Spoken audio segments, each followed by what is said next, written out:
Huku kwa mtaa si tu maisha, ni survival.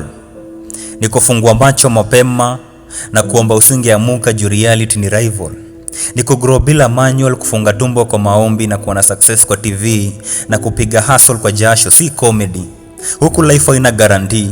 Leo uko fresh, kesho uko kwa mbavu. Polisi wakikuona wanaona suspect, na ukianguka hakuna wa are you okay, ni ule wa utapanda ama. Huku mtaa dreams ni kama mablanketi za serikali, hazitoshi kila mtu. Unapata job ya mjengo, unabeba mawe ni kama dreams zako zitajengwa, lakini mshahara ubebi hata fare ya kesho.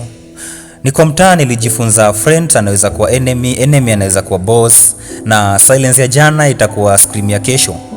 Wengine walizaliwa na silver spoon, sisi tulizaliwa na vijiko za plastic na hata ile vunjika before tupate mchele.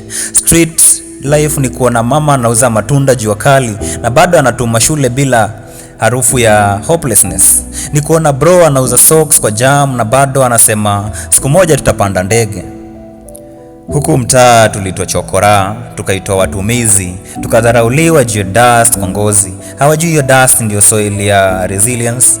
Tulichora dreams kwa ukuta wa vibanda, tukaziandika kwa vumbi, tukalilizililia usiku kwa ndoto za macho wazi, juu hata usingizi haikuaminika.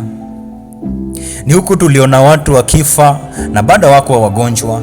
Ni stress, pressure, system haikubeba mzigo yao, lakini bado tunapiga luku, tukipigana na life kama ni beef ya kisasa, tukihope kesho italeta tone ya faraja, na tukilala njaa bado tunasema tuko blessed, juu mtaa imetufundisha kuwa ngumu kama mawe, lakini ndani yetu bado kuna ndoto bro, bado kuna moto.